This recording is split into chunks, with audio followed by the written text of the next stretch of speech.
Thank you, everyone, for coming tonight and practicing together, supporting each other in practice. The Sangha is a wonderful thing, a wonderful treasure. And thank you to Nalanda West and the Northwest Dharma Association and Pamela Rinpoche and Erica and Nick and Julie and everyone involved in this conference. And it's fine to come in with the baby if you want to. You're not too embarrassed. If he makes sweet little noises, that's fine. We have babies in our meditation hall. Nobody minds little baby noises. I'm going to talk tonight a little bit about practicing with and practicing within a family. And then there'll be some time at the end. I'll tell some little anecdotes from my 35 years of practicing with family. And then at the end, if you have some questions, we can talk about those too. Family practice. This is a very frequent and exciting topic in the West. Why is it so interesting? Well, here's the issue, somewhat simplified. We need to look back and get some historical framework for this question, how to practice with our families. Buddhist practice in the East, whether in India or China or Korea or Vietnam or Japan or Cambodia or Tibet, was essentially a monastic practice. The monks and nuns did the real practice, while the lay people supported them through donations, the lay people having faith that they were earning merit and moving towards a future life when they could practice as a monastic. The Buddha very intelligently set up a system of reciprocity and mutual dependence between lay practitioners and the ordained. The lay people supplied the necessities of food and shelter and cloth for robes and medicine, and the ordained supplied the Dharma teachings, the ceremonies, and the blessings for times of life transition, such as birth and death. So this was a very beautiful and mutually supportive relationship. The Pali Canon, when you look at it carefully, and I've consulted with a number of people who are experts on the Pali Canon about this, and they confirm this, the Pali Canon indicates that the Buddha taught lay people in a very simple way. They were encouraged to take refuge in the three treasures. They were encouraged to be generous. In fact, the Buddha emphasized generosity over and over again as the primary practice if a lay person wished to move towards enlightenment. And the Buddha gives very practical advice, too, about generosity. He's actually a very good investment counselor if you read all of his information on how to prepare yourself to give, what to give, who to give it to, and so on. So lay people were encouraged to be generous, to be ethical and keep the 5 precepts, to be kind, and to take good care of those they were responsible for. So their wives or their husbands, their children, their servants, and their employees. And that was really the essence of the Buddha's teachings to lay practitioners. Oh, included in that is husbands were encouraged to give jewels to their wives.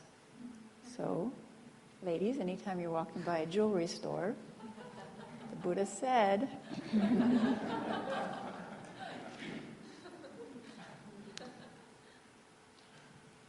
if lay people aspired to escape samsara and become ordained in a future life, I'm sure that there were some unhappy ordained people who looked longingly out the doors of the monastery and secretly prayed to be reborn as a lay person. I've had enough of rice gruel and pickles.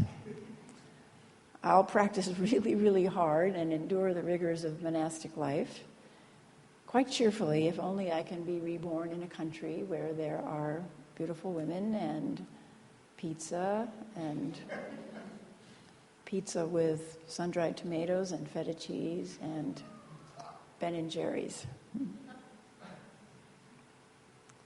Because we have to remember that people went into monastic practice in the time of the Buddha often because it was a better alternative than tremendous suffering in their lay life.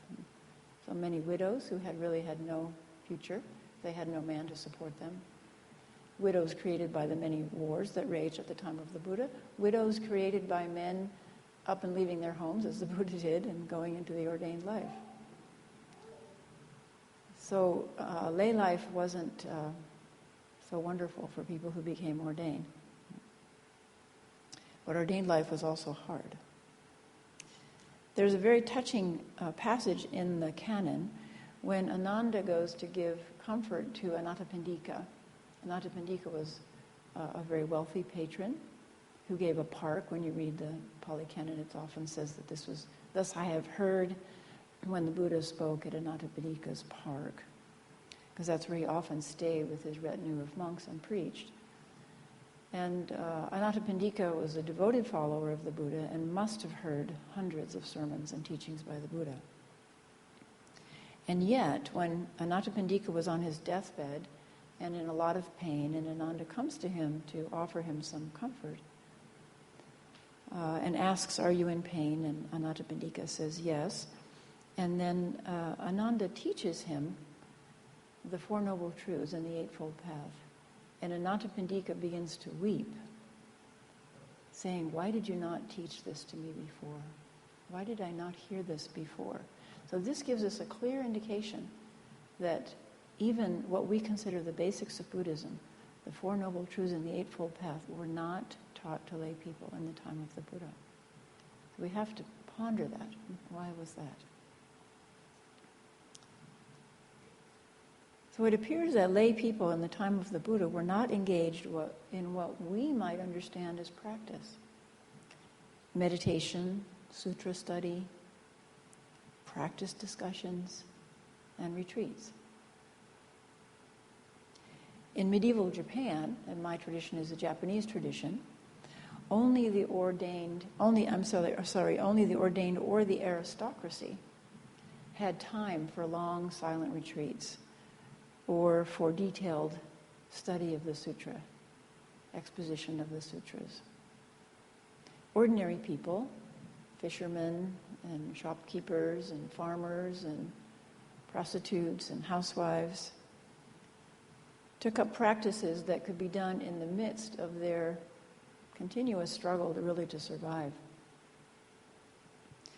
They favored faith-based practices such as recitation of mantras, Om Ka Ka Kabisammaye Soaka, which is the mantra for Jizo, Bodhisattva, or of the Buddha's name, Namo Amida Buddha. If you go to China, even today, many people will greet you with Amitofu. Or just the titles of certain sutras, Namo Ringe Kyo. When Buddhism came to the West, it encountered a very different situation. In a way, we could be described as ornery lay people who were not content to sit on the sidelines, waiting on the monks and waiting for another birth when they could be a monk or a nun. This Buddhism also encountered in the West women who were serious about practice. The canon was translated into English, and we were all literate, so we could read about enlightenment and read about the practices leading to enlightenment ourselves. We believed that it was possible. I remember reading, at the time I began practice 35 years ago, there weren't many books on Buddhism in English. And I remember reading Three Pillars of Zen, which was that and Zen Mind, Beginner's Mind were about the only books on practicing Zen. So they were all well thumbed. And we were told, don't read the chapters on enlightenment experiences in Three Pillars of Zen. There's some chapters on PK, who is actually Philip Kapleau, and a Toronto businessman and his enlightenment experiences. And we were told, don't read those chapters because it will just, cloud your mind. And so, of course, any old book on Three Pillars of Zen automatically falls open to those chapters. because we read them and reread them. Oh, I want the one where there's fireworks and. So we read about enlightenment, and we believed it was possible. I remember reading 3 Pillars of Zen and thinking, yes, I'm going to go for it. I know that this is possible for human beings. And we wanted to experience it ourselves. We wanted to sit 7-day retreats. We wanted to do non-dual practices. We wanted to take empowerments ourselves. We were inspired to host practice groups in our homes, even to give basic meditation instructions to strangers who came in the door. Bystanders no longer. Bystanders no longer. Our hunger grew. Why not stay a month in a monastery? Why not a 3-year retreat? So when we go to Japan, when we make pilgrimages to Japan, and we're traveling on the Shinkansen, the rapid train, or in streetcars or wherever, people will often ask us, well, what are you doing in Japan? And we say, well, we're here to study Zen. And they go, to study Zen? And they look at us like we might look at somebody that you might encounter in a bus, say, and you ask them, a Japanese person, and you ask them, what are they doing here? And they say, we're here to study the Shakers. We're Shakers. Really? I thought they died out.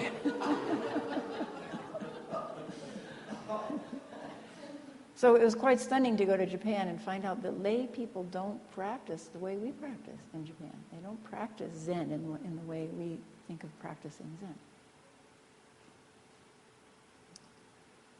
So we wanted to practice. We had a great hunger for enlightenment.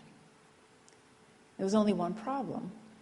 We wanted to have houses and families, and then we needed Toyota vans and lawnmowers and side-by-side refrigerator freezers, and then ultimately storage containers. We needed to take our kids to piano lessons and to soccer games, and we needed to work to pay for all of this, which was a big nuisance, or at least a source of conflict, if we also wanted the time, the lots of time, that serious practice demanded. Once we were flying back from a pilgrimage, we did a pilgrimage back to my teacher's 300-year-old temple with a group of our Sangha students in our Sangha. And on the plane back, after 2 weeks in Japan, practicing at this temple, one of our students, a woman, came back to my seat and eyes all aglow. She sat down and she said, I know what I want to do with my life. I want to get ordained. I asked Roshi and he said yes. Now you have to understand, in Japan there are many types of yes, many of which are no.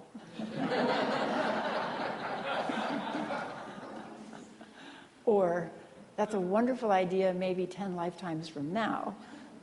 That kind of yes. But she had heard it as yes. So she said to me, there's only one problem. There's only one obstacle, and that's my family. I said, really? You mean your husband of many years and your emotionally troubled adopted daughter and your developmentally delayed daughter? Those are the only obstacles? I just wanted to grab her and shake her, shake some sense into her. But I understood. I understood what had happened. What had happened is the monastic voice had emerged. So those of you who have meditated, and I assume that includes all of you, have become aware of the plethora of inner voices. Many, many voices. We're all made up of many energies and many voices. Really, the voices are the same, it's just that each personality is made up of a different recipe of those energies or those voices. And one of them is the monastic voice. Almost every person, I'm convinced, has a monastic voice. At our monastery, we regularly get telephone calls from complete strangers who blurt out, I've decided that I want to get ordained. How quickly can I get ordained there? You just go, hello? We've actually been warned against middle-aged men whose wives have either left them or died, who don't know how to do their own laundry or cook, and decide suddenly they have a monastic vocation. So we get calls like that, somebody who's determined to get ordained and wants to do it next week at the latest, and we tell them, well, it's actually rather complicated. There's a long training period, and you're welcome to come visit for a day and see the monastery if you wish, and we never hear from them again.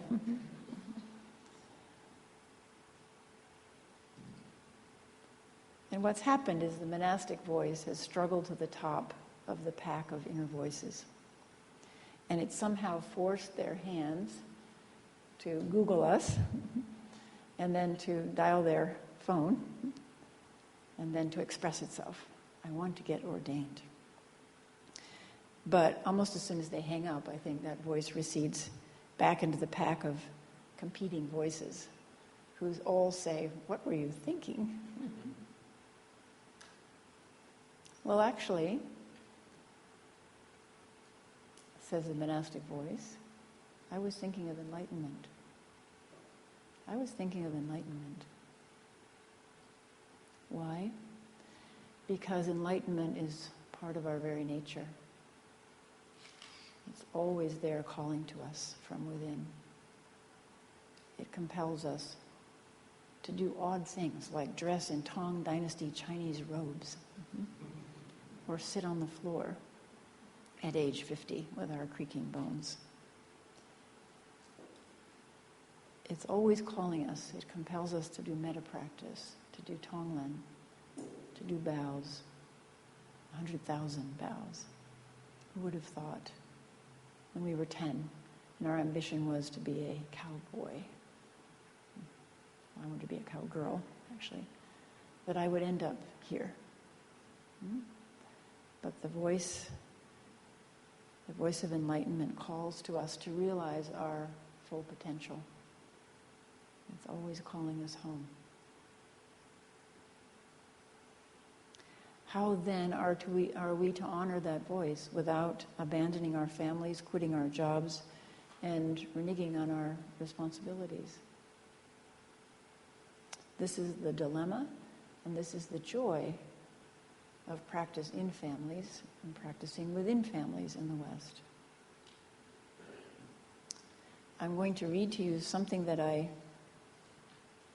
said in the 1980s. It's interesting to go back and look at what you said and think, gosh, I think I was a little wiser then than I am now. Maybe I'm going backwards in practice. And this was a conference on women in Buddhism held at the Providence Zen Center in the 1980s. And this is a little excerpt from the talk that I gave there about this very same issue. See, so it's not a new issue.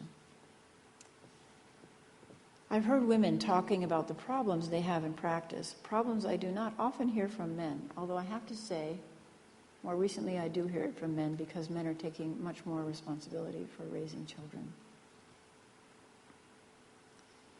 If we're working women with household, children, and a spouse or partner, and on top of that we have practice, then our days are more than full. We wake up in the morning and first thing we go over lists. The day goes by too fast. And we go to bed at night, and we wish that we had at least 6 more hours. We pick up bits of lint as we cross the living room. As we turn out the lights, our last vision is of the kitchen floor that needs washing. Oh well, tomorrow I'll sit. Just no time to do it all. Our days are so full. We wash diapers, thinking, I know this is practice too, but I really want to be in the meditation hall. Meditation is such a relief to have a few moments to ourselves. The place I used to have for these moments to myself was the bathroom. I could sit in the bathroom for 10 whole minutes of solitude. But usually there was a child lying against the door, sobbing, Mommy, when are you going to come out? In a while, are you doing number 1 or number 2?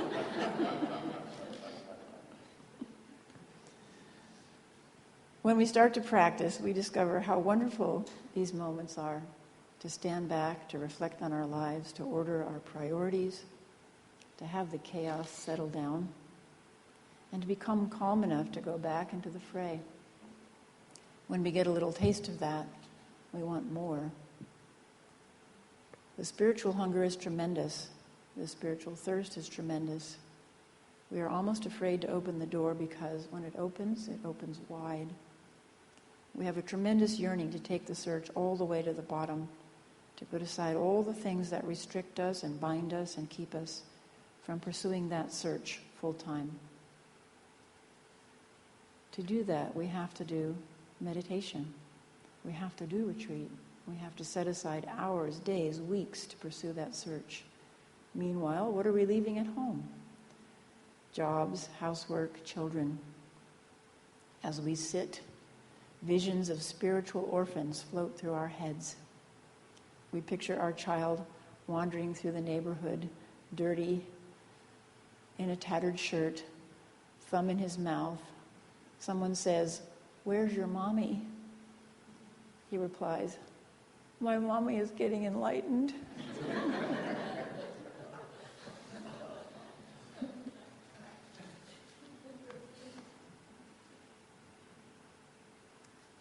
So I've laid out the problem. Oh, thank you. What's the solution? I don't have a simple solution. Nothing in practice is simple. His Holiness the Dalai Lama says one of the most difficult aspects of practice is patience with complexity. And this is complex. Buddhism has been able to survive by adapting itself to the needs of every country that it's entered. It's done that so beautifully. In America and Europe, we're inventing a new form of Buddhism. Its unique aspects are a canon that we can read ourselves, an active lay practice. Most practitioners are lay practitioners in this country. Women who are strong practitioners and have teaching roles, and families. By families, I mean partners and children and relatives and friends whom we would like to involve in practice. So I have a few principles of family practice. The first principle of family practice is this. The best way to encourage our family to practice is to practice ourselves and to embody the benefits of practice. One of the things I often ask people to do when they get frustrated about the state of the world is to consider, who can you really change? Who can you really change? And how would you do that? How do people come to change? So who can you really change? You consider the people that you are closest to, that you have the most influence on. Okay, so consider who that person is. Maybe your partner, your parent, or your child. Person that you have spend the most time with and have the most intimate knowledge of and the most influence over. So how much effort would it take to get them to change something basic about themselves? Well, let's go back to how much effort would it take to get them to change something simple, like putting the toilet seat down or up. A lot of nagging and a lot of grief about it. It's almost not worth the effort if we love people to push too hard on something. And we know, if we look at ourselves, how hard is it to change ourselves? It's extremely difficult to fundamentally change yourself. So why in the world do we think that we can change people 3,000 miles away, like the President of the United States? Really, the only person we have a hope of transforming in a significant way is ourselves, and that's extremely difficult. But that's where it starts, because when we transform, everyone we come in contact with, and even people that we're not directly in contact with, change. Because we are, the analogy I use is that we are essentially the empty space in a big mass of bubbles. You consider a bunch of soap bubbles, and each bubble is made up of the intersection of all the other bubbles. And so we're the emptiness in the middle of that. So when any bubble changes, including us, then they all have to change. And that's how practice works. That's the miracle of practice. So the first principle of family practice is the best way to encourage our family and friends to practice is to practice ourselves and to embody the benefits of practice. we can bring that benefit to those we love much more through inspiration. That's really how people change. They're inspired to change, not forced to change, not cajoled to change. My first husband began meditating before I did. He was a university professor under a lot of stress to perish or publish. And some of his students said, "Oh, there's another professor who's meditating. You might want to go learn from him." So he learned, and I actually fell asleep because I was an intern at the time, working 70-hour days. And I fell asleep under the coffee table while he learned to meditate. But for the next year, he got up every morning early and would go in the living room and sit facing the wall, as is our wont in Soto Zen, and meditate. And often the baby would get up and crawl into the living room and then crawl over to his dad and look up in his dad's face and then look over at the wall. And look up in his dad's face and look at the wall. And then finally crawl up into his dad's lap and then fall asleep. And I was so impressed with the changes in my husband over a year of meditation that I began meditating too. See, that's how we inspire people to change. Second principle of family practice is that if we exert too much force on our partner or our kids to adopt our particular form of practice, they are likely to turn around and go in the exact opposite direction. We used to amuse ourselves at the Zen Center in Los Angeles by trying to predict what our kids would become in order to really get us. We predicted that Hell's Angels, heavily tattooed, roaring into our quiet center on motorcycles, or fundamentalist, snake-handling Christians. There are many things that we predicted but there are many things we didn't predict that they ended up doing. At a gathering of Zen teachers once, I was talking about this very thing. What did our kids become to get us? And one woman who said, "Well, my daughter is a porn star." And I thought, boy, we never thought of that one. Sex is the way to relieve suffering. But she's very dedicated. She really believes this is the way to happiness, and she's very earnest about it. To avoid inducing this reactivity in our children or families, we need to encourage our kids to go to Dharma school or camp with kids their own age. Or ask our cautious partner to accompany us to a safe Sangha event, like a potluck. Dip your toe in easily. Don't come to a 10-day retreat. With my second husband, we have 5 kids together. 2 of them were raised at a Zen center back east, which was where there was a lot of family practice, a lot of wonderful family practice, but also a lot of pressure within the practice and pressure on the kids to practice. And both of those kids have ended up not practicing at all, anything. And one of them expressed to us a fair amount of resentment about the practice, the time her family gave to practice. And there's actually a group of kids that were raised at that Zen center who have formed a support group for spiritual orphans. Because they were actually told, they heard, kids hear everything. And do you know what the name Rahula, you know what that means? Fetter. The Buddha named his son Fetter. And those kids were aware of that and aware of the fact that they were fetters to their parents' enlightenment. So there was a fair amount of residual resentment from some of those kids. Now, one of those kids, she spent some time in Chicago, fell in love with a man whose family was on welfare, got to see the other side of people who don't practice at all, and live in poverty and really struggle in their lives. And she came out of that experience saying to us, when I look back at the Zen Center, it doesn't look so bad. This is the line I love. At least they were trying. At least they were trying. So save that line and feed it back to your kids sometime. At least we were trying. And then of my 3 kids, one had Jukai at age 11 and does a lot of meditation, although would consider himself a Buddhist, but not a Zen Buddhist by any means. The other one does a lot of meditation, but has another entirely different kind of practice. And the other one has gone into nursing as a form of social service. So, I figure if we raise kids to be good people who care and take care of other people, that's pretty wonderful. It doesn't matter if they're Zen Buddhist or not, or even Buddhist. A research shows that children whose parents are religious, meaning attended religious services regularly, are better behaved and better adjusted, have more self-control, better social skills, show more respect, and work better with their peers in school than kids whose parents are not religious. This is a sociological study out of the University of Mississippi with 16,000 first graders. What is the reason?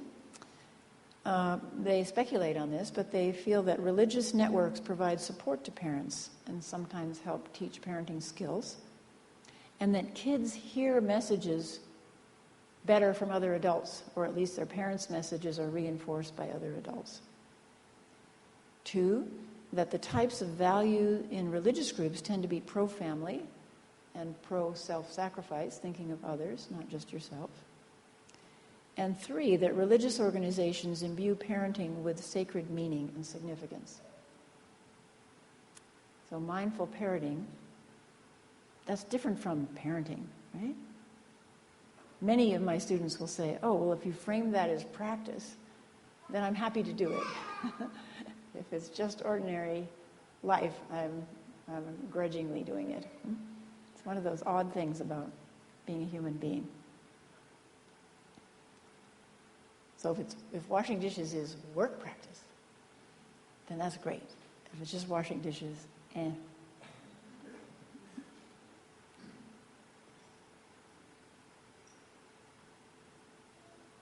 There was a time when I thought that my kids were my product, essentially, that I had a lot to do with framing and forming who they were. And then after they became teenagers, I decided that I had nothing to do with framing who they were, that they had been dropped into our midst from an alien spaceship, and that our main duty was not to kill them.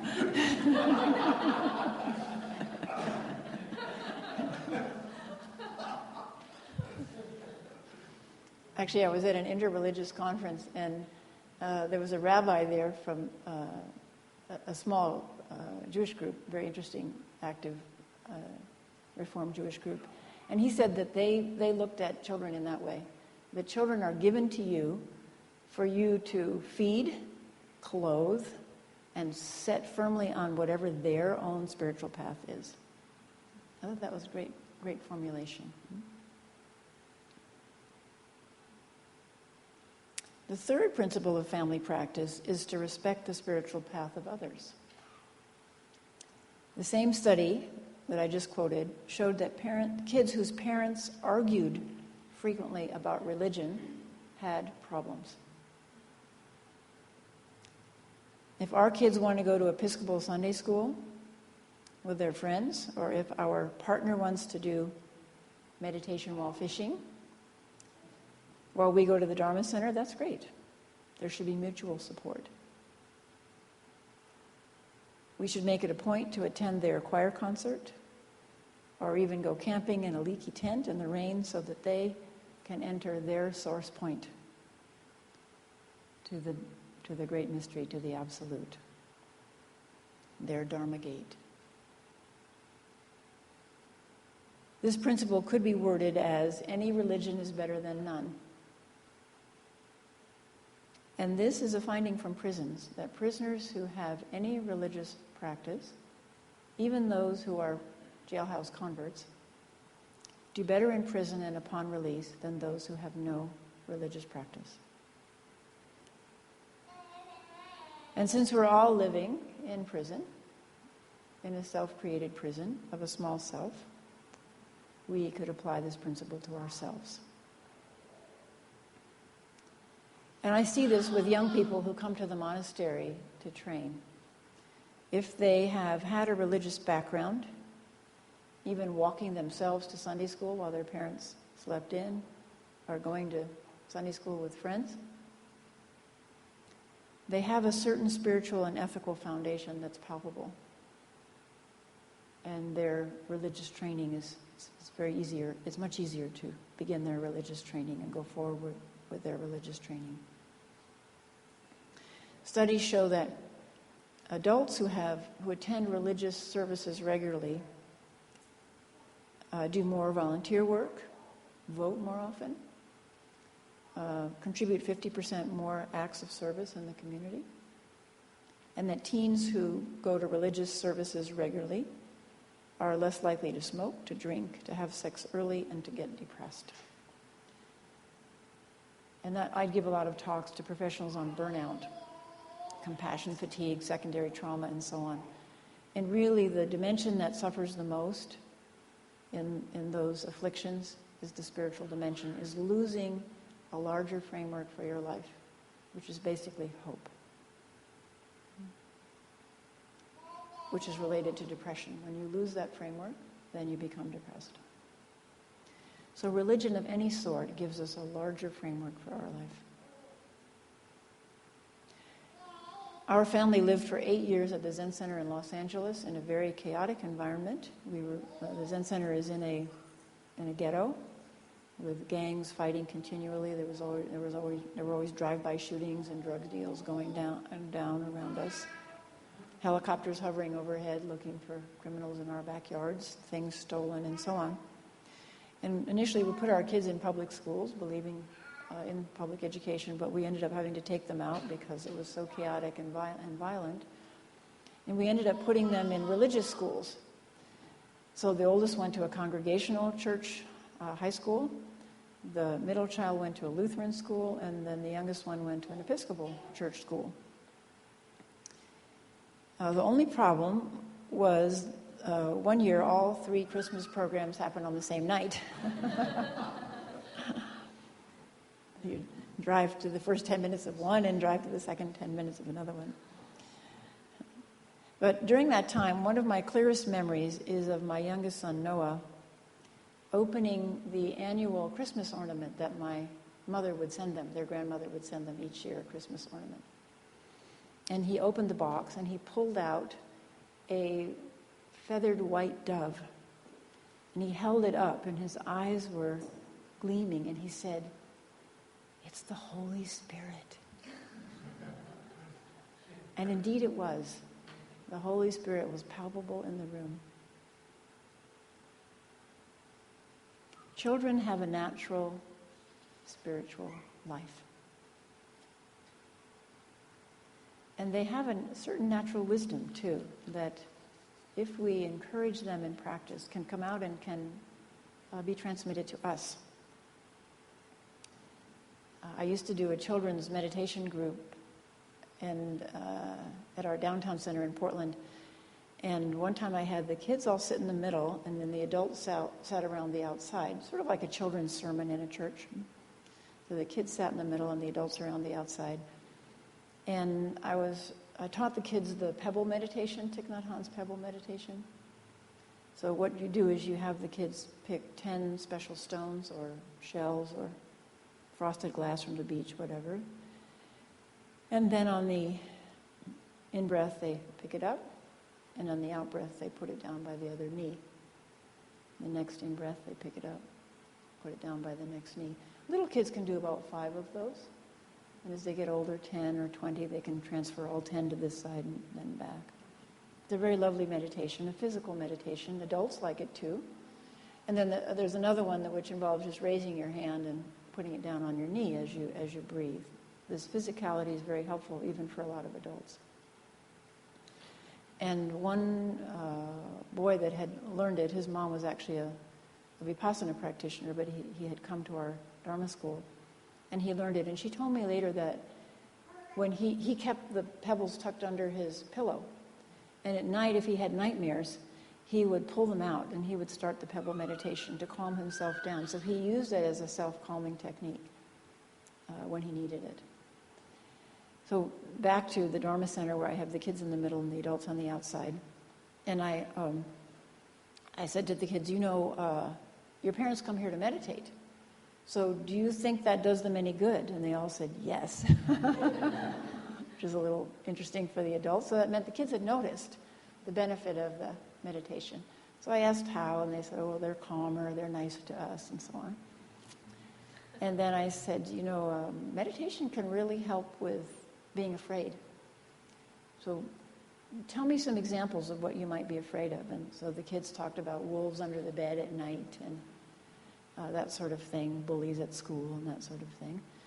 So we talked about how meditation could benefit you, or practice could benefit you in those situations. And then I said, some of those fears are imaginary and some of those fears are real. Imaginary might be the wolves under the bed, and real would be bullies at school. How about grown-ups? Do they have any imaginary fears?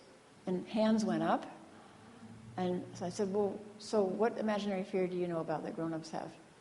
Hurry, hurry, we'll be late.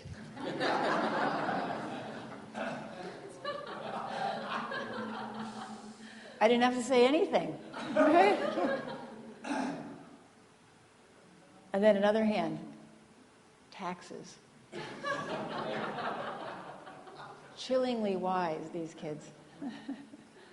And the adults got the message. No, the kids are watching. The kids are watching.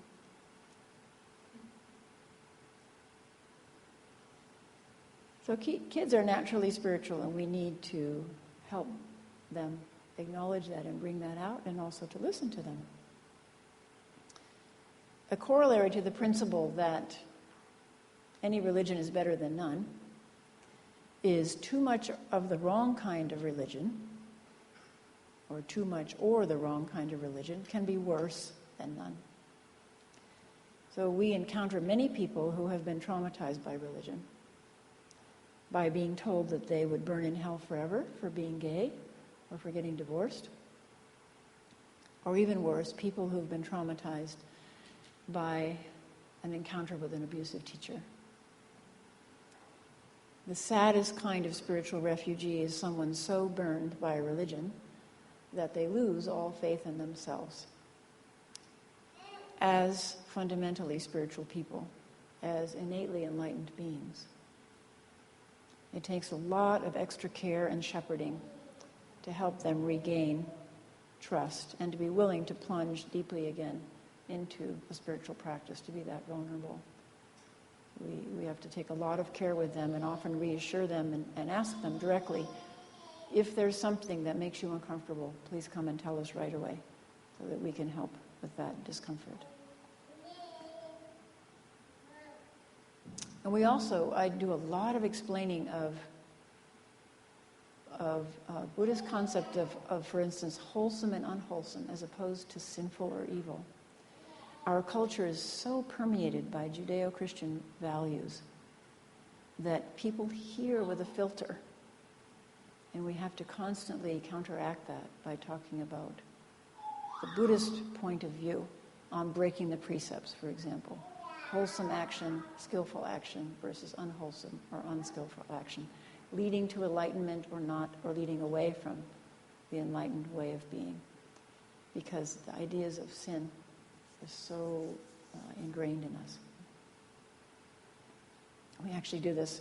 We do a little workshop on the inner critic. The inner critic is the modern psychological version of skeptical doubt. Skeptical doubt is that critical voice which says you're no good as a spiritual practitioner, so it points to yourself. The Sangha is no good, points outward to the Sangha. The teacher is no good. Buddhism is no good. Religion is no good. So skeptical doubt can be a real big problem. We talk about it in terms of the inner critic in this workshop, because the inner critic can pull the rug of spiritual practice out from under us. It's very different from great doubt, which is a necessity for practice. Skeptical doubt is different. It's a fetter. It's a hindrance.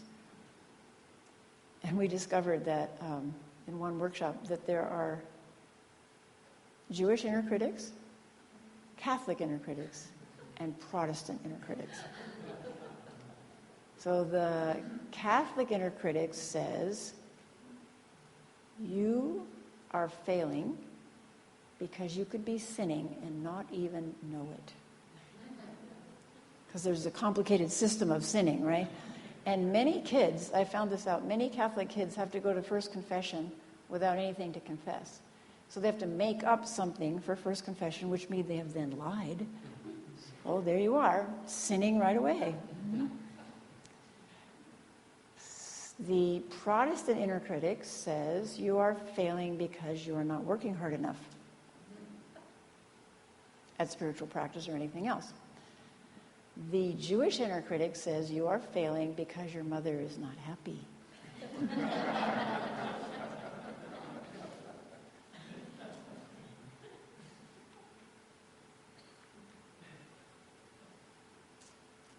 But when the inner critic gets a hold of practice, inner critic, outer judge, it just depends on which way it's directed. It becomes skeptical doubt. It can be a real problem, and we have to work with that. Or when the notion of original sin and so on is deeply embedded, we have to work with that.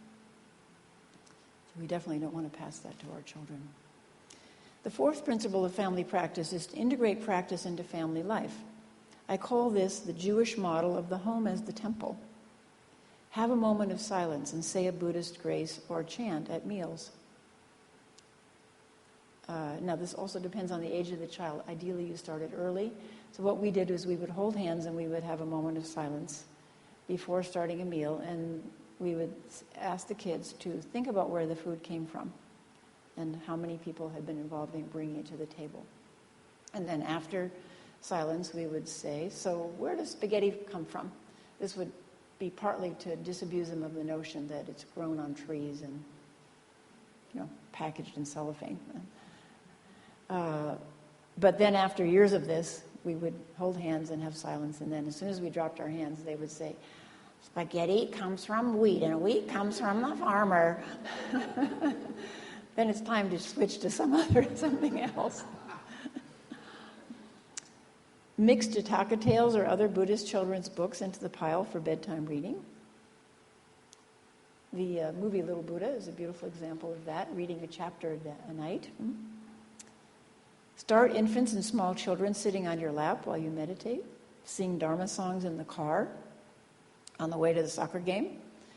Talk about loving kindness and teach kids to do metta for themselves, for people they see on TV caught in disasters, for their enemies, maybe bullies at school or a friend who's deserted them. Our kids need the support of spiritual practice. We humans evolved over hundreds of thousands of years in tribes of about 35 to 50 people. So our bodies, hearts, and minds were designed to take in the trials and the sufferings of a small group of people. The births, the deaths, the unexpected disasters, the illnesses, the conflicts of about 35 to 50 people. We had mechanisms to handle that amount of distress. We had shamans, we had myths, we had ceremonies. We had cleansing rituals.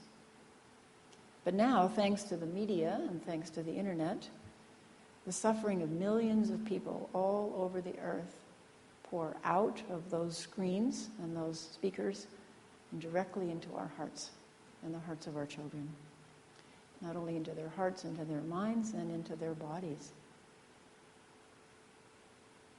From before they are born, actually, they're subject to anxiety. And I talk a lot to kids about what they're worried about, their form of suffering. From before they're born, they're subject to anxiety, bathed in the thoughts and chemicals of anxiety. What if I have to have a C-section instead of natural childbirth? What if I have the wrong car seat facing the wrong direction? Or what if I have the right car seat, but the airbag explodes and smothers my child? The mother and the father are filled with anxiety before even the child is born. Pesticides, roadside bombs, genocide, global warming, unmanned drones, stock market crashes, massive floods, earthquakes. We aren't designed to take all this in. To be this afraid, this anxious chronically, and yet we are. We have to provide ourselves and our children with an antidote. My teacher, Maizumi Roshi, used to say, the greatest gift is the gift of no fear. And in our society, anxiety is a pervasive form of fear. the best gift that we can give is the gift of no fear or no anxiety, or less anxiety. And the Dharma is the best way to give this gift that I know. The fifth principle, and the underlying principle of all family practice and lay practice, is to be creative and to adapt from other traditions. The essence of lay practice is creativity. We've been inventing and sharing new ceremonies that are accessible to families and children. And I think the first Buddhist group to do this effectively in the U.S. was Buddhist Churches of America. They adopted pews. They adopted hymns, just changed the words to Buddhist wording. They started Sunday schools. They really took over the Christian framework so that their kids could feel normal in a Buddhist context. It's very clever. So we have, at our monastery in our downtown center in Portland, we have ceremonies to welcome new babies into the Sangha, which we made up.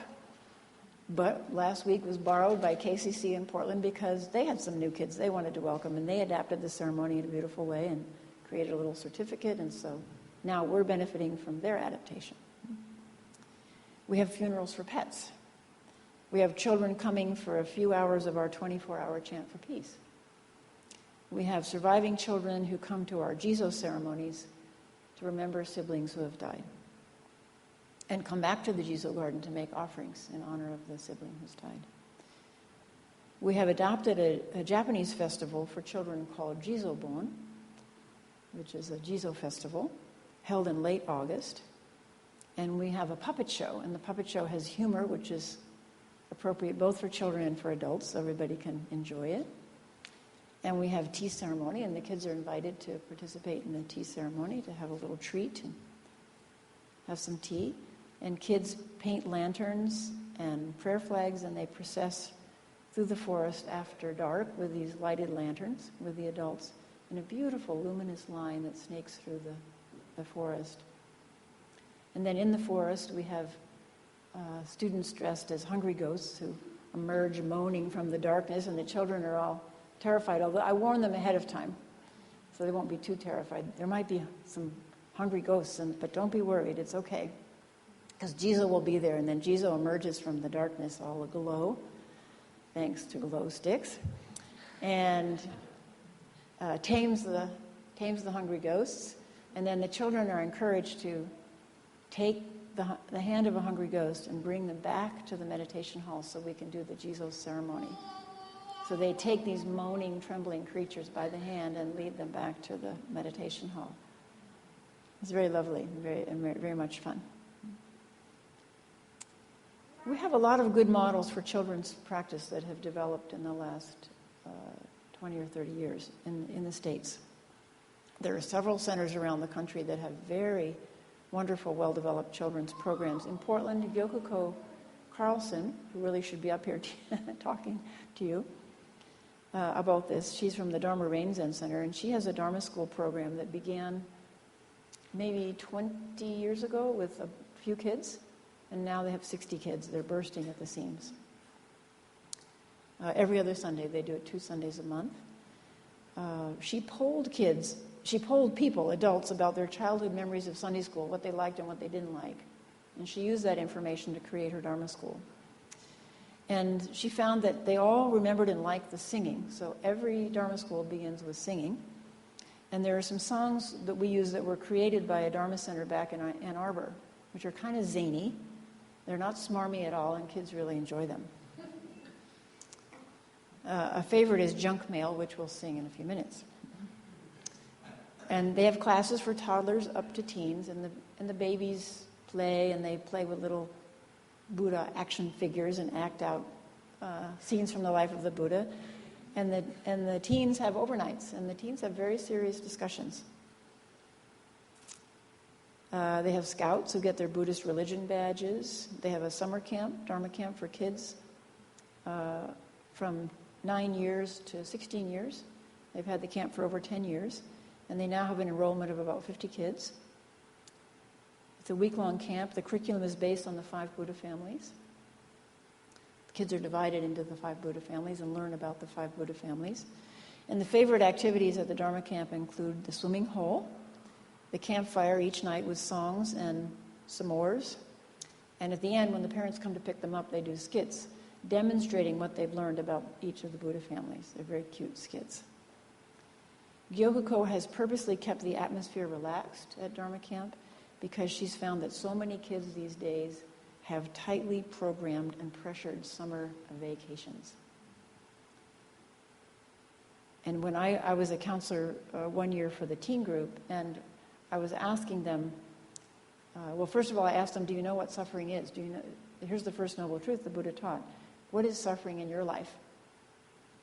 And one girl who was about 12 said, oh, I know what it is. It's that feeling when I come home from school and I feel like something's wrong, but I don't know what it is and I don't know what to do about it. That's a pretty good definition of suffering.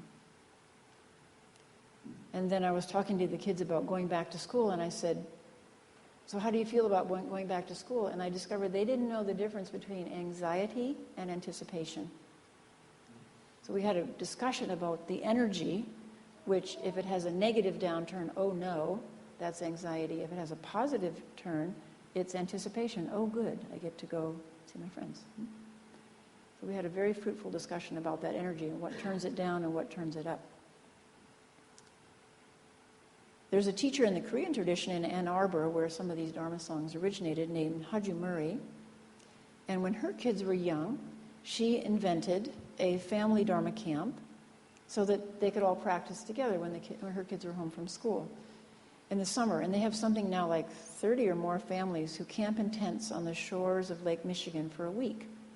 And they do a whole variety of fun and Dharma-related events, some for families, some for kids separated from the adults. Norm Fisher, who's a Zen teacher in San Francisco, developed a rite of passage for teens that included precept discussions. He actually did teen boys. Precept discussions once a month for a number of months, and then finally an overnight where the boys went up into the hills around Green Gulch and did an overnight stay all by themselves in a sacred spot that they had previously found, and then came down at dawn and were greeted by their parents. Very lovely. And Spirit Rock has programs now for families and teens and young adults. So we can all attend these and bring back ideas and exchange ideas. In summary, I would say, be creative, respect everyone's access to the divine, have fun, and don't force it. Remember that Buddhism typically takes 200 years at least to integrate into a new culture and adapt itself. We have about 100 more years to go. If we start to work on aspects of practice for our teens, our kids, and our families now, well then, in our next lifetime, when we grow up to be 9 years old, we could go to Dharma camp. And we could sit around the campfire and eat all the s'mores we want. So now I'd like to sing Junk Mail, and then we can have some time for questions. Copies of Junk Mail, can we pass out?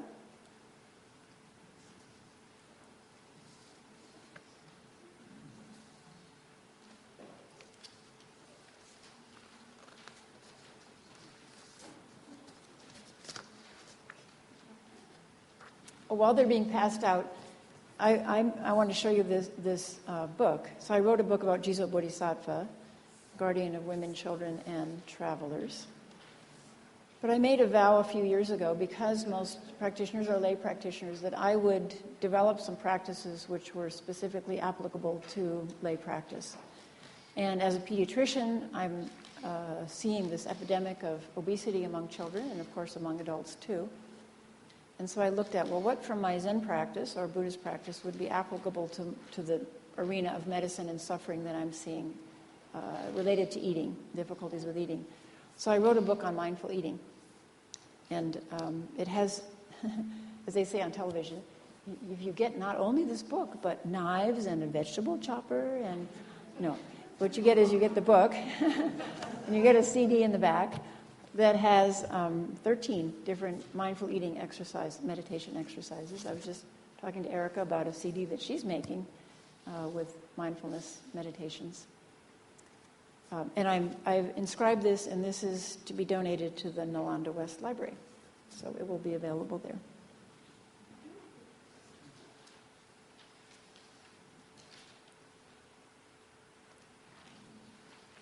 So this song is great fun. Kids love it. And it has a chorus. The chorus is on the right side. See where it is? So I'll sing the chorus first, and you'll get the idea, and then we'll sing each verse with the chorus between. So the chorus goes like this.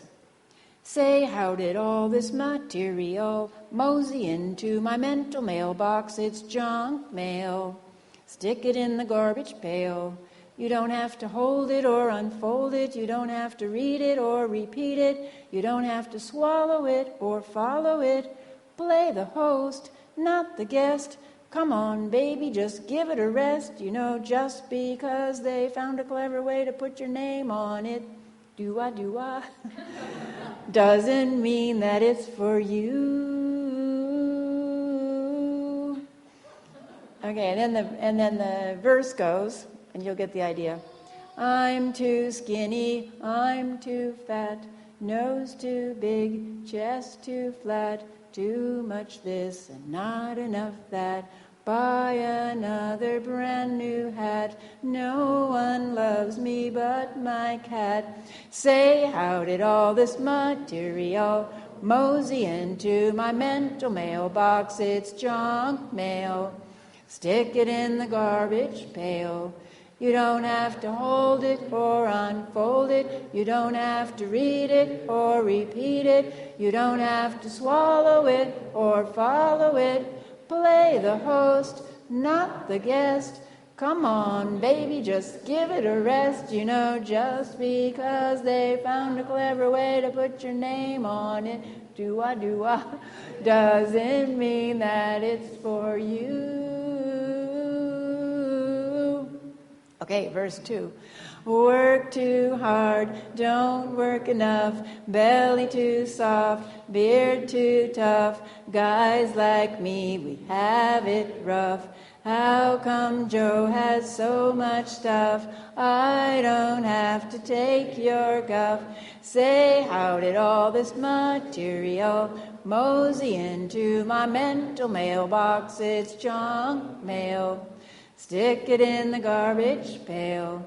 You don't have to hold it or unfold it. You don't have to read it or repeat it. You don't have to swallow it or follow it. Play the host, not the guest. Come on, baby, just give it a rest. You know, just because they found a clever way to put your name on it, do-ah, doesn't mean that it's for you.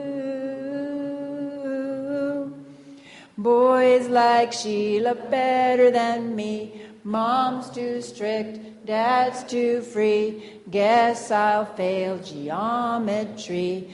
Gotta go watch MTV. What will I grow up to be? Say, how did all this material mosey into my mental mailbox? It's junk mail. Stick it in the garbage pail. You don't have to hold it or unfold it. You don't have to read it or repeat it. You don't have to swallow it or follow it. Play the host, not the guest. Come on, baby, just give it a rest. You know, just because they found a clever way to put your name on it, do-ah, doesn't mean that it's for you. Great. So that's a song out of Ann Arbor Zen Center. And there are 2 CDs with lots more fun songs. There's one called Bailing Out Water in a Leaky Canoe, which also has to do with bailing out your mind. A lot of other great songs. So after we sing this, we talk to the kids about what does this mean? What's the junk in your mental mailbox? And they'll tell you. So thank you very much for being very attentive and singing so nicely. And if you have any questions, we can talk together.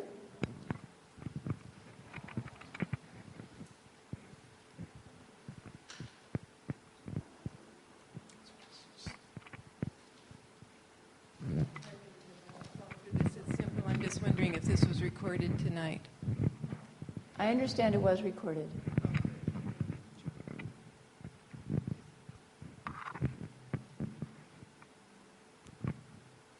I was just wondering if you have other copies of your book to purchase here tonight. I didn't bring them, but you can order them through Amazon, or you can order them through the monastery, www.greatvow.org. And our monastery store is called Zen Works. It's a pun. Zen Works and Zen Works. Zenworks.org. And if you want, I will sign it. If you send the information, I'll be happy to sign it for you. So you're welcome. We do mindful eating workshops several times a year at the monastery, weekend workshops. And they're very fun, a lot of fun. They're poignant because of people's stories. But we have a great time and make a lot of discoveries about mindful eating. It's one of our favorite workshops to do. And I've done them in other places around the country, and they're inevitably we all have a good time. How do you handle conflicts with kids? I love Marshall Rosenberg's work where he does giraffes and jackals. Mm-hmm. Yeah, what do you all do? So the question is, how do we handle conflict with kids? And mention was made of nonviolent communication, which is a wonderful technique. So I think respect is at the bottom of it all. You know, there's a researcher here at the University of Seattle who researches happy marriages. You know, in the past we've researched unhappy marriages, and they put couples in an apartment and video them having a difficult discussion. And he says he can tell within 3 to 10 minutes whether the couple's going to be able to stay together or not. And what's at the bottom of his discernment is respect. So if there's a fundamental respect for the other person's point of view, then the relationship has a good chance of lasting for a long time and being self-characterized as a good relationship. So I think it's the same with kids, that if we can really sit down and listen to them, and that's so hard because our lives are so busy. You know, I have one practice. Each week at the monastery we do a mindfulness task. And we have a discussion at the end of the week, and then we change it for the next week. And the next book I'm writing actually for to help with lay practice is a year of mindful living, 52 mindfulness tasks, adapted from the monastery's mindfulness tasks. And a lot of them are really fun, but one is when we say goodbye to people during that week, to say goodbye with the awareness that we may never see them again. The Japanese have a tradition that when someone leaves, you wait and you bow or wave goodbye until they are out of sight. And I think it's based on that awareness that this could be the very last time we will see them. So you want that parting to be a good memory. I mean, so often our parting is, here's your lunch, see you later, you know, or no farewell. And so for that week, we really honor those partings and look the person in the eye or hug them or kiss them. And so that, again, is that respect what's true, which is that we care.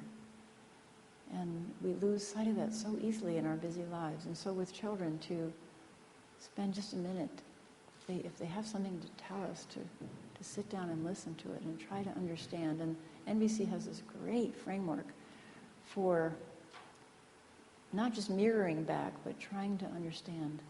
And let me make sure I have this right. I'm not sure I understand what you're saying. Terrific.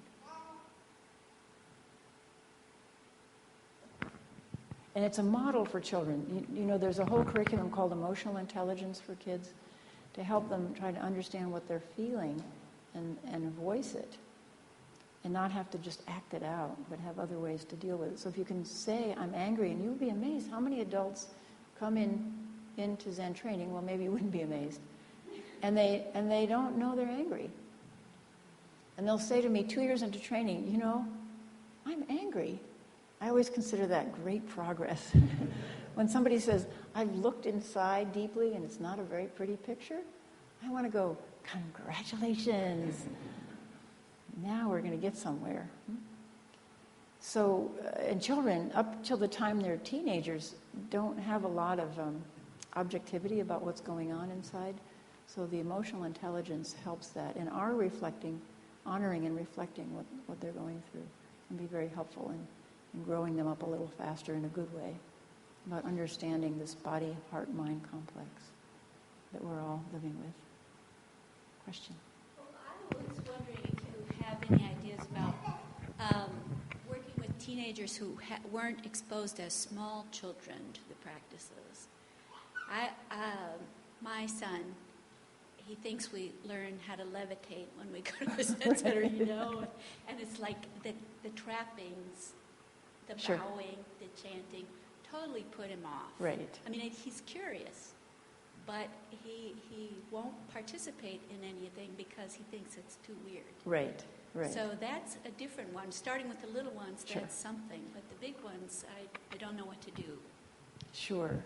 A couple of suggestions. Well, teenagers are particularly difficult because they're going through a phase of separating from us. So everything we do is dumb. I remember being mortified by my mother. I just like walk on the other side of the street and pretend I didn't know her. But deep down, I knew she was a wonderful person, a very extraordinary person.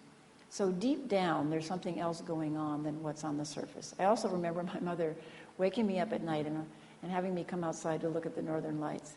And I remember so distinctly, I was a teenager going, oh yeah. But inside, I was thinking, this is fantastic. But I could not let her see that, for those few years. And also, these are just little tidbits from life. When my youngest son, Noah, first went to Evergreen College, about 3 weeks after he got into his room with his two roommates, we were talking to him, and he said, I finally told my roommates that my mom practiced Zen, and they all said, oh, how cool. And he suddenly saw me as cool, rather than as someone to be secretive about. So there's a lot going on in your son, is what I want to say, that you don't know. And he may secretly be very intrigued, very proud of you, that you're kind of cool, or he may discover that later. So you have to be true to who you are and authentic about what appeals to you. And share that, not in an overwhelming way, but be forthright about what you're doing and what you enjoy.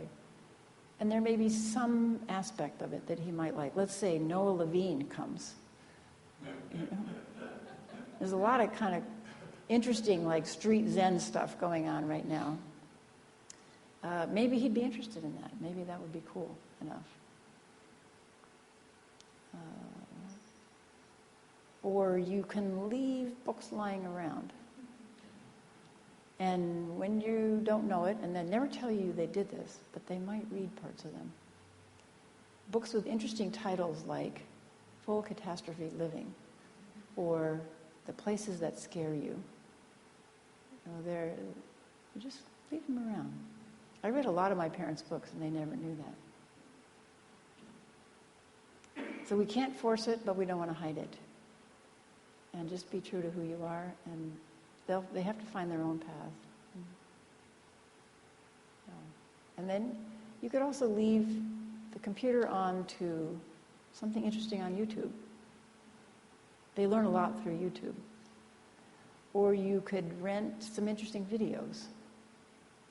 Dharma movies, but not overt Dharma movies. But Dharma movies that have, we at the monastery will watch a lot of movies that have a Dharma theme but aren't overt. A list? Yeah, Yeah, I should put it on our website, I guess. The overt ones, of course, are Little Buddha. There's a new one about Dogen Zenji's life called Zen, Life of Zen Master Dogen. There's one about Bodhidharma, which has got Kung Fu in it.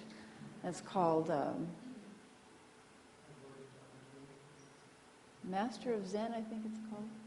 Master of Zen, the Bodhidharma movie. Yeah. Oh, gosh. Now that one's got a lot of sex in it, but yeah, that one might appeal. Yeah, that's called Spring, Summer, Fall, Winter, Spring. Gorgeous, visually gorgeous, like a poem, a visual poem. Yeah, I think it's got just the right amount of sex in it for a teenager.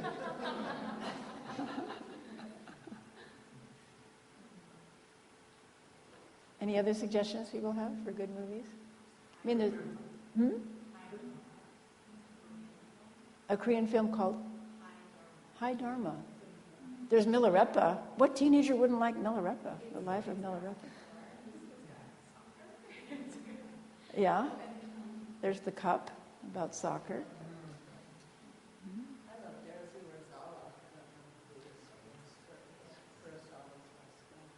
Yeah, anything by Kurosawa. So you got a lot of suggestions right here. You could combine a Northwest. We could do it with Northwest Dharma Association Dharma movie list. Overt and hidden.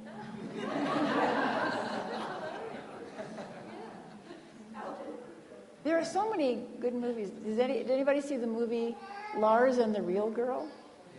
That's a Dharma movie. That's so sweet. It's about compassion. It's about this guy who's socially inept, and so he gets essentially a mannequin to be his girlfriend. And then he brings it home to his sister's house in the community, and they have to figure out how to adapt to this strange situation. It's all about compassion. The Truman Show? Absolutely. It's about the created world, right? About the world of dreams. Yeah. So when you start looking underneath, there's lots of good Dharma films out there, so we don't have to be too pushy about it. Other questions?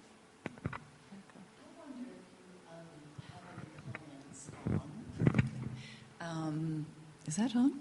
I do groups, mummy-baby groups, and the concern of the young mothers when they get so much information and so much pressure to get it right, and the relief that comes with just the notion, you know how to do it, trust yourself, one piece. And the other, the whole kind of baby Einstein, my kid's already behind, and they're only 4 months old, but they're not, doing the right kind of coordination. And do you have any thoughts on addressing that pressure on new parents and young children? It's partly due to lack of community. Yes. That we grew up in tribes, and we had so many grandmothers, aunts, and so on, a big extended family that could help us. We could pass kids off, and if we were feeling grumpy, the aunt would take them for the day. And then there was a lot of course, advice and common sense that came from the whole community. And we watched other children being raised. We also babysat children, so it was an environment that supported parenting. We don't have that anymore. We have teenage parents all alone trying to figure it out. And you're right, a plethora of information. And the problem with all that information, and this is the same thing with mindful eating, if you eat with your mind, if you parent with your mind, I call it mind hunger, it's just a source of anxiety because the information is always changing. So you might be doing what they said yesterday to do, but tomorrow that could be proved wrong. Right? Not the way to parent or not the way to eat. Like when I was in medical school, butter was bad. You were supposed to eat margarine, endorsed by the AMA, corn oil margarine. So what do we discover 20 years later? Margarine is trans fat. It's worse than butter. So we thought we were doing what was right, and it turned out we were doing the absolute wrong thing. I mean, that's when you try to do it by your mind. So your basic message to these young parents, and especially mothers, is you have the knowledge in you. It's innate in you, and your baby can help bring it out. The dog training manuals are actually very good. Learn from your dog. Watch your dog. See what the dog is attracted to, and so on. Use that information. And the same with children. Watch their rhythms. Now, along with that, sometimes comes a problem when the personalities don't match. So you may get a very active, outgoing mom and a very shy baby. So then you have to help them understand different temperaments. or vice versa, a very shy, quiet mom and a very boisterous, outgoing kid. And then they feel right away they've done something wrong because this kid has a different personality. So helping them understand the range of temperaments and that they do have the wisdom. The experts don't have it all. My mother-in-law said to me, I felt so badly because we were trained in the era of don't touch the baby. Don't touch the baby, you might give it germs, and only feed them rigidly at every 4 hours. And she said to my husband, you cried and cried, and I felt so horrible. But we were following the doctor's advice. That's parenting up here, not parenting here. A mindful parenting. Do they exist? Yeah. Some books about mindful parenting? Maybe you should write it. Are there comments or questions? Time? Okay. Well, it's up to you. Anybody who needs to leave, feel free to leave. That would be fine. You have a question back here? Please enjoy your drive home. Drive safely.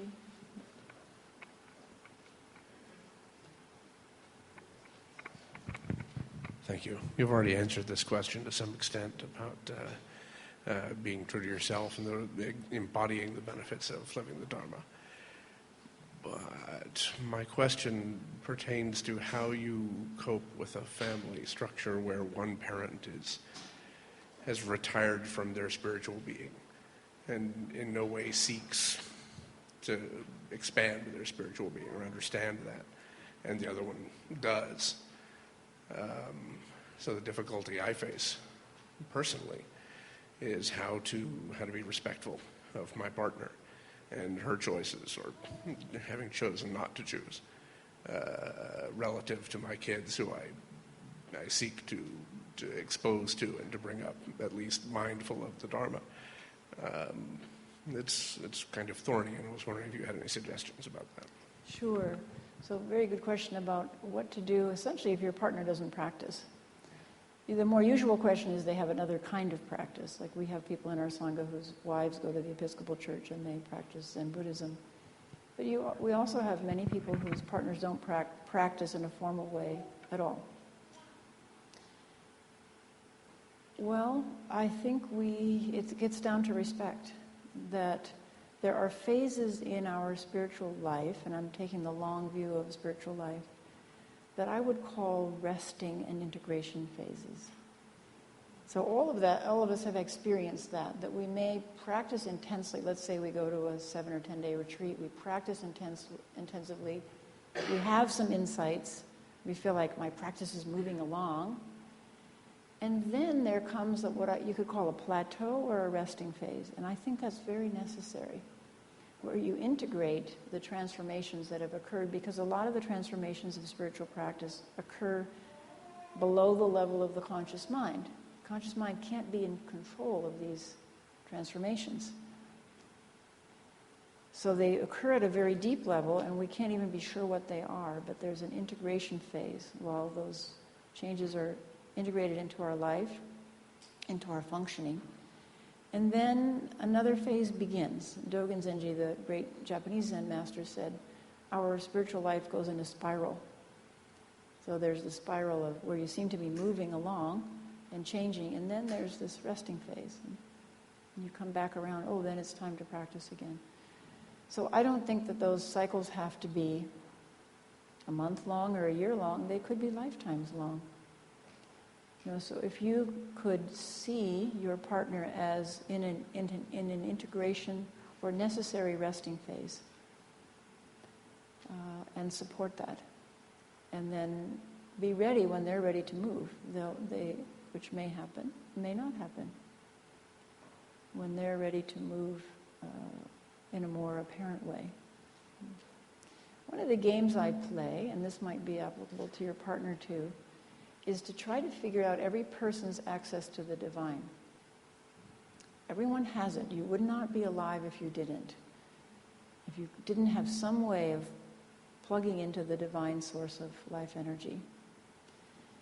So in the most unlikely people, you can find it. You find out what they love to do. when they're in their free time, what really turns them on. So it could be gardening.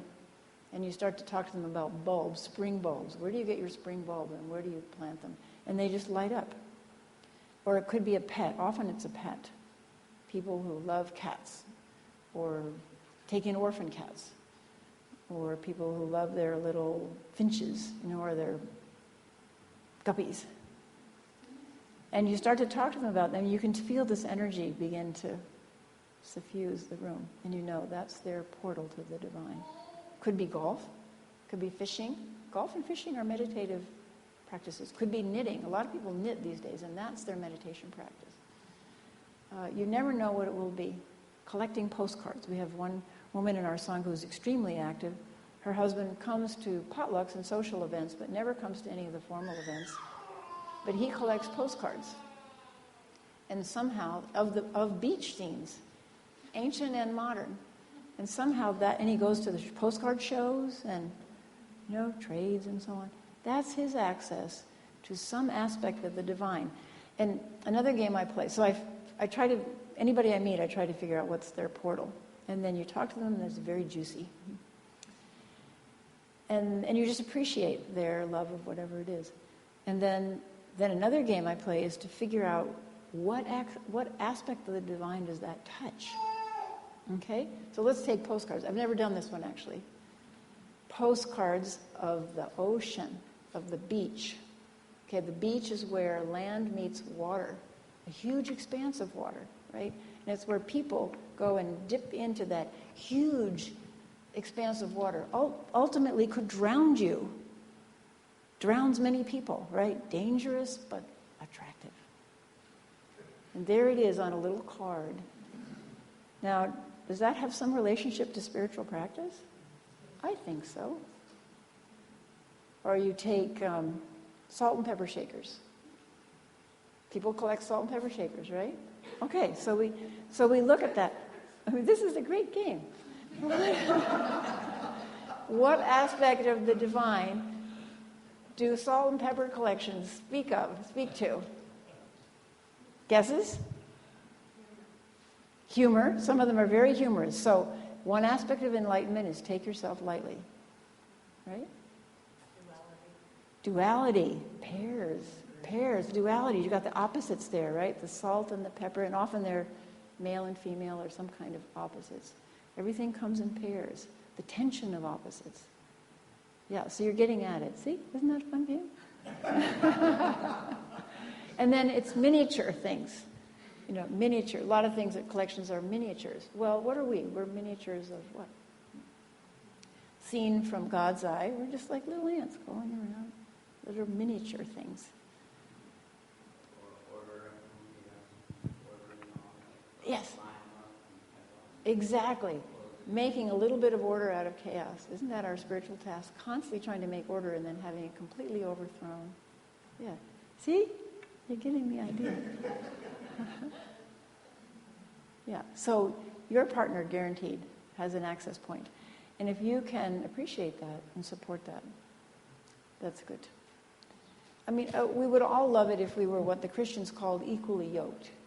Equally yoked means equally yoked to this particular spiritual cart and pulling it in the same direction, both of us, in the traces, pull. We both go to retreats, we trade off retreats and so on. But, life doesn't always bring us that. We marry people, we get together with people for reasons. So that's a whole other practice, actually. Seeing your partner as your spiritual teacher. They are teaching you about qualities that you have hidden within you that are not manifest in the world yet in you. And you're intrigued. We say opposites attract. That means you're intrigued by this manifestation in the world of qualities that you wish you could manifest. And they to you for the same reason. But then those very same qualities that intrigue you and bring you together like little magnets in 3 or 4 to 7 years become problematic, right? So you're a messy person, creative chaos, let's say, and you marry a neatnik. You get together with somebody who's so orderly, just so intriguing. They have all the spices alphabetized, and I was talking to a woman just last week, and she said, "How did you know? My husband has all of his socks balled up in the shoes that match the socks, and he has and all the shirts that go with the ties and so on, all it." And so at first that's very intriguing. This is a fantastic way to live. I'd like to learn about this. But within 3 to 7 years, it's what? An obsessive, compulsive, anal retentive idiot. But if we remember that we did this on purpose to learn about spiritual qualities that we don't have, ways of being in the world that we don't have, then we can stay open to it. Because they're feeling the same way about us. Slob. Whereas before they loved this sort of creative aspect of being loose and carefree. So I think maybe we should close down. Thank you very much. We had fun. Please enjoy your practice.